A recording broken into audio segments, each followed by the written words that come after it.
neither a borrower nor a lender be. So says Polonius to his son in Hamlet. The kid's leaving for university in Paris, clearly unencumbered by any student debt. Simpler times. The fact is, most people need to borrow at some point in their life. The same is true for governments. They took on huge quantities of debt to help their economies navigate COVID. And now they've got new crises to grapple with.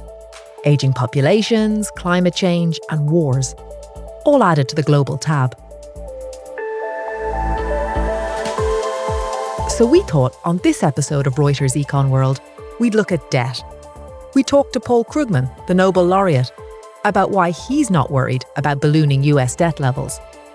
But does that argument hold for the rest of the world, particularly when a lower growth outlook is exacerbating the debt burden? And we take a brief trip to Germany, a country where debt is taboo, but public investment and punctual trains are badly needed. It's all part of the job here on Reuters Econ World. Every week, we pick a phrase or buzzword and go deep on the economic principles and ideas driving the biggest news around the world. I'm your host, Carmel Crimmins in Dublin.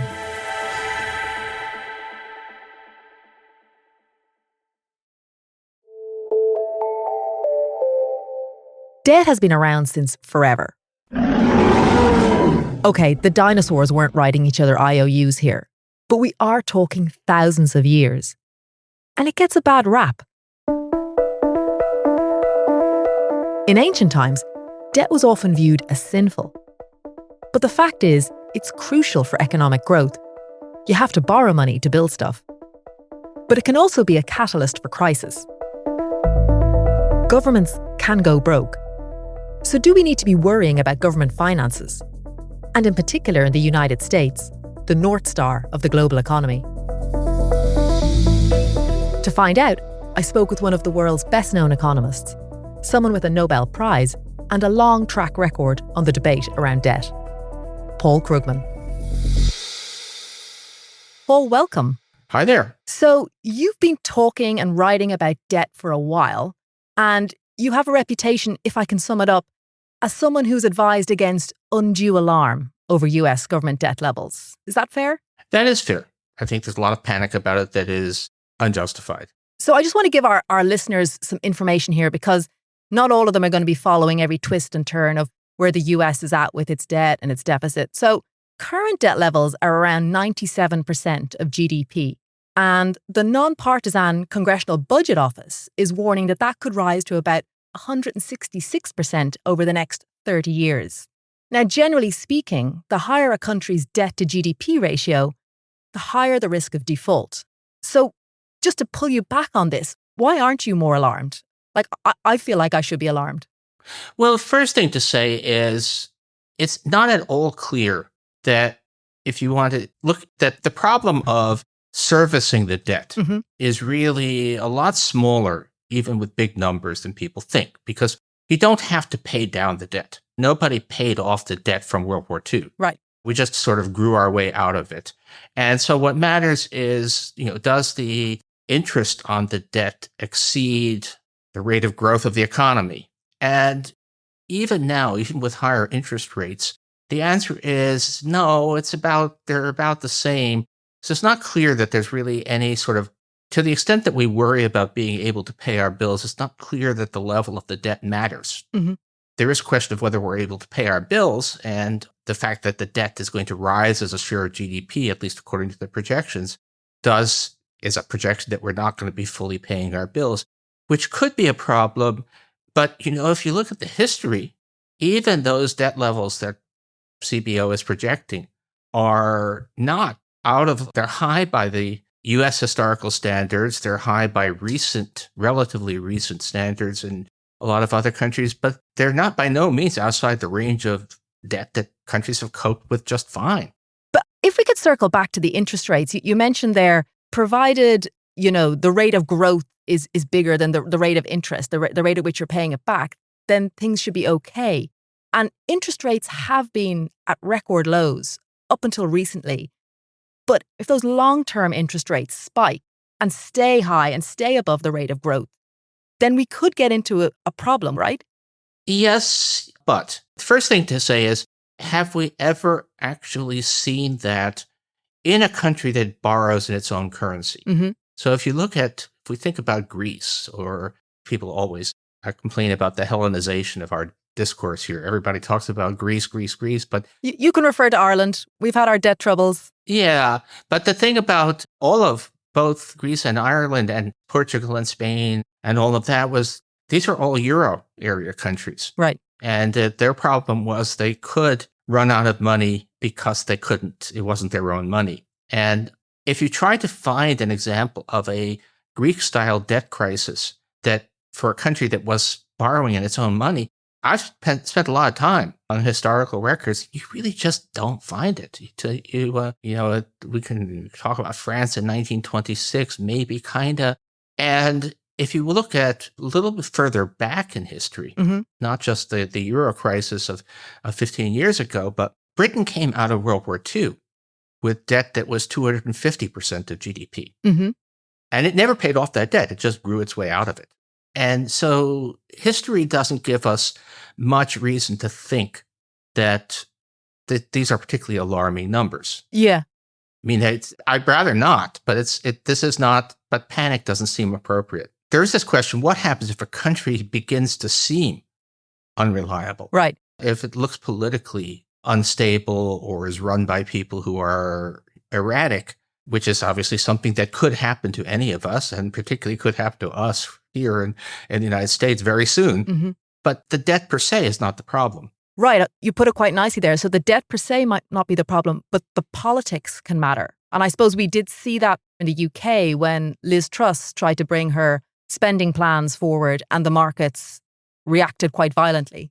Yeah, well, that was interesting. That was complicated. And it was one of these weird things where there was a lot of dislocation involving insurance companies. And, what we learned a lot in the past 15 years or so is how much the plumbing of the financial markets can actually get you into trouble. Right. But we do have an issue, which I think is not all that related to the specific number on debt, or even to, it would be the same issue even if the debt was much smaller, which is that we do have political deadlock in the United States and the UK in different ways over how to pay for the things we want. Right. A lot of that comes down to, look, the US government, old line, is basically an insurance company with an army. It's basically social programs, most of the money goes for older people. Mm-hmm.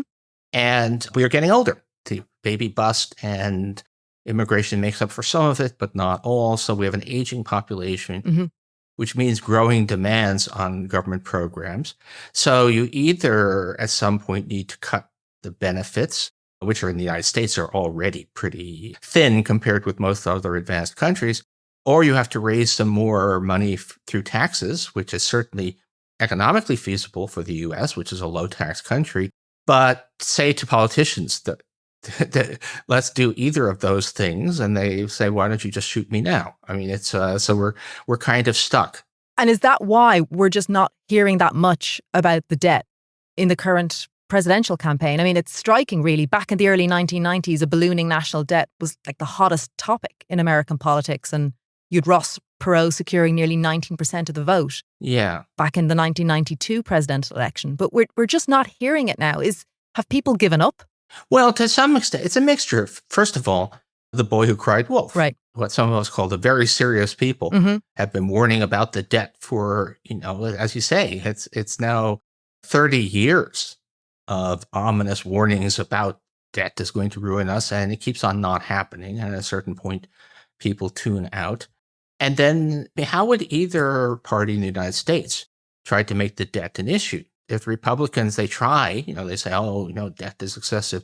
And you say, well, in that case, how about not making the Trump tax cuts permanent? And they say, oh, no, those tax cuts must be made permanent. And that's $6 trillion right there that they refuse to give up on. Mm-hmm. You say to Democrats, well, how about we cut Social Security benefits and throw people off Medicare? And, well, they're not going to do that, especially given that the Republicans are refusing to, we almost had a deal under Obama. Mm-hmm.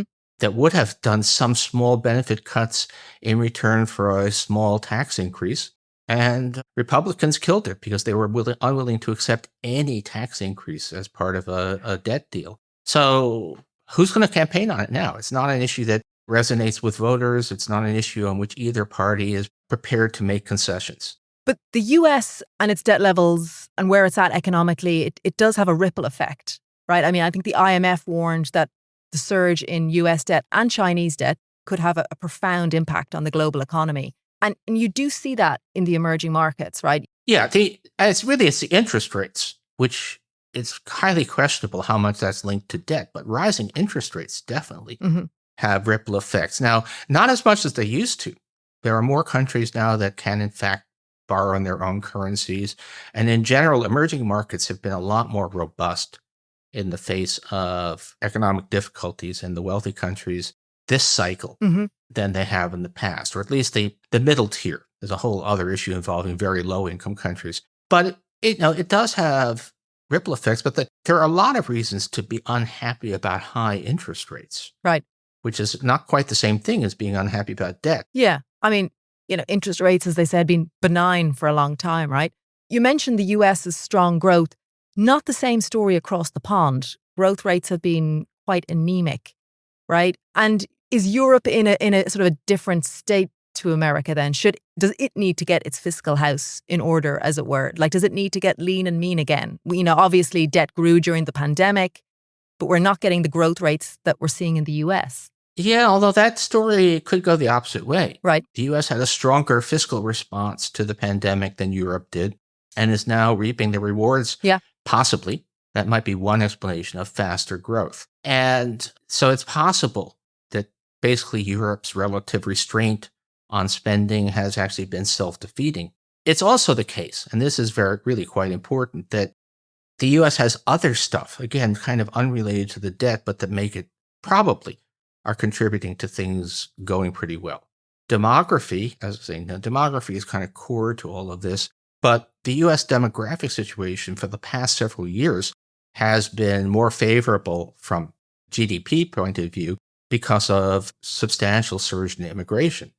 Now, obviously, there are a lot of people who are very upset about that, but it's in terms of good GDP numbers, in terms of servicing the debt, the more the better. Yeah. The US productivity growth has been pulling ahead relative to Europe. And we don't really know why, and we don't know whether it's a permanent thing. But that's not an argument that says that you need to tighten your belts fiscally. Is it the opposite then? Do they need to spend their way? Maybe the opposite, or spend more on sort of investment. Right. And it's kind of interesting that if we look at recent data, which major European economy has actually done the best in the last few years? And it's actually Italy. And Italy has been doing more spending, less fiscal austerity. Yeah. And it's been spending on infrastructure. And having spent time in both places, let me tell you, I would take Italian train service over British train service any day.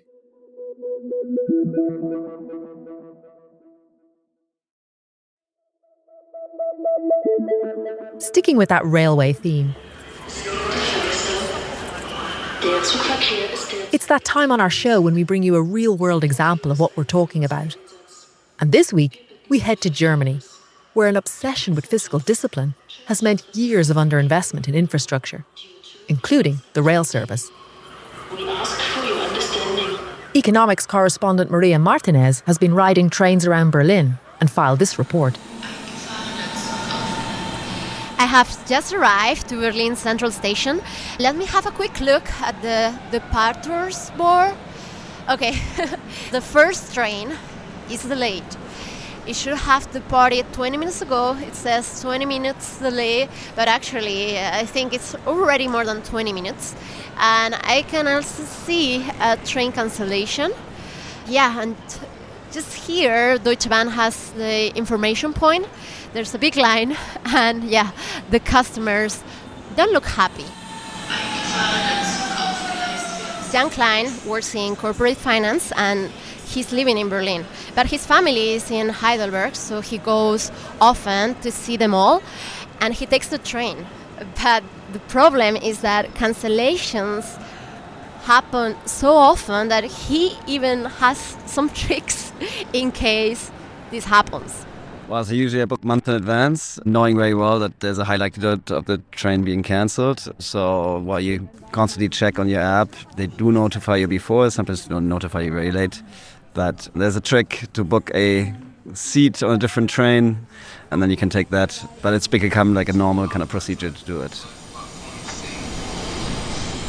Carol Stern is an architect. He works in Berlin, but he travels often for work. And he was telling me that he books a train the day before the meeting, and he books a hotel night because he's just too afraid of taking the train in the morning and being late for his meetings, or that the train is just simply cancelled and he doesn't make it to the meeting. It does prevent me from taking more trains. For example, time-wise, Frankfurt-Berlin would be more efficient with a train, but I discard that option because I don't have so many positive experiences on it. And also price-wise, like the prices are really high if you compare them to flight prices. We can see it very clearly in infrastructure. When you don't invest for decades, it's very difficult to solve the problem from one year to another. Now, actually, the government plans to increase investment in the railroad system, but in the near term, that's bad news for the passengers because that means that many parts are going to be under construction, so there are going to be more delays and cancellations. But the hope is that by 2030, the situation should improve. So what advice would you give the German government right now? It's being described again as the sick man of Europe, and yet it has this debt break, kind of a built-in curb on borrowing. What advice would you give Germany? Yeah, the black zero in Germany it's a real problem. Yeah. Germany has, as has the UK, but has massively underinvested in infrastructure. And, if there's one thing for which debt is definitely a good thing, Mm-hmm. I mean, it is problematic if you're borrowing to pay for social benefits. But if you're borrowing to pay for transportation networks, ports, and all of that, that's exactly what you're supposed to borrow for. And the Germans have been unwilling to do that. And it is kind of shocking that Germany is, after having been so proud of their fiscal discipline, Mm-hmm. turns out to have possibly fiscal disciplined themselves into a protracted stagnation. That is the big problem, though, with debt, isn't it, though, that it could prevent us from doing what we need to do. Like if so much of your budget is taken up with paying off interest, for instance, it possibly prevents you from spending money where it matters, like climate change. You spoke about climate change. Like, is that the big cautionary tale here? Is this what we really should be worried about when it comes to debt? Well, the funny thing, though, is that you aren't actually. I mean, yes, interest payments are a substantial part of spending in pretty much all major economies. And growing, though, right? Like expected to grow as a proportion as well. And it's expected to grow. But on the other hand, you do want to kind of say, look, since you never actually have to pay off debt, Mm-hmm. all that you really have to do is stabilize it as a share of GDP. Then if you ask how big are interest payments net of inflation and real growth, they're not actually a big number for any of us.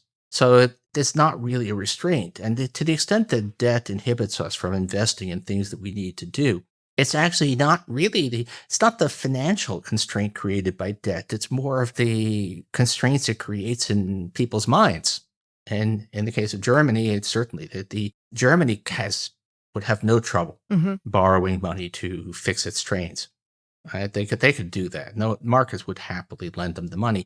But the German political system has decided that debt is a terrible thing and we cannot incur debt to do this. And so that's kind of weird. That's a meta thing, right? Mm-hmm. It's not the debt per se, but it's how people feel about the debt that is the problem. Can I ask one final question? Yeah. What, if anything, economic-wise, keeps you up at night? Okay, totally off almost all of this stuff, although somewhat related, but I'm actually Go on. worried about two things. This runs the risk of turning into a Monty Python routine amongst the things that worry me. But so one is I am worried, domestically, we may very well have a Trump presidency coming up. And there are a lot of things. Economics is not the top of my list of worries about that. But we have actually had one of Trump's chief economic advisors interviewed in jail, where he is right now, Peter Navarro, saying that within 100 days, they'll fire the head of the Federal Reserve. And basically, they're going to politicize monetary policy. And it's quite easy to imagine that the United States stops behaving like an advanced country in terms of economic policy. Right. The even bigger, that's a huge risk, but the even bigger risk is, look, geopolitics. What we've been learning these past few years is just that there's a lot of interdependence. And if you believed that an interdependent world would become a peaceful and safe world, because who would want to upset that? Well, recent events have not given you much confidence in that.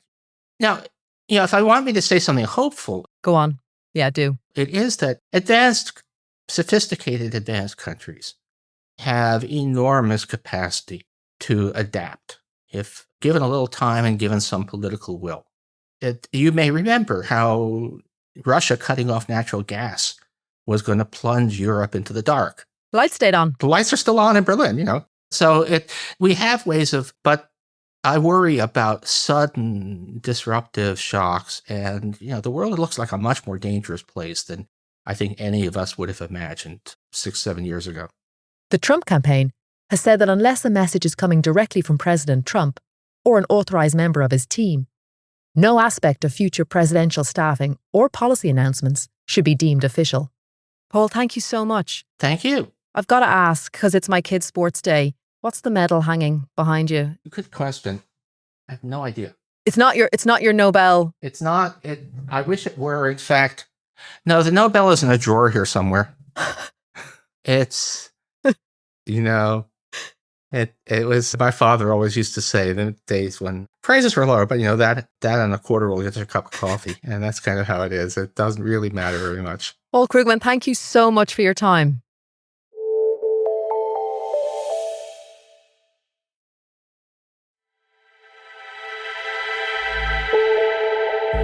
And thank you for your time and for listening.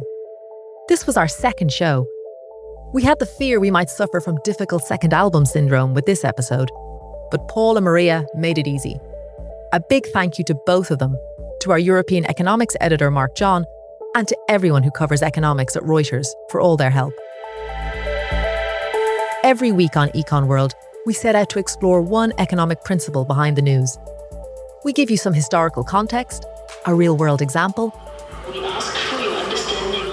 and an in-depth discussion with someone in the know. Let me know what you think of the show. Reach out on LinkedIn or X. Leave us your thoughts in the comments section, wherever you listen. There's a newsletter to accompany the pod. You can subscribe to it on Reuters.com.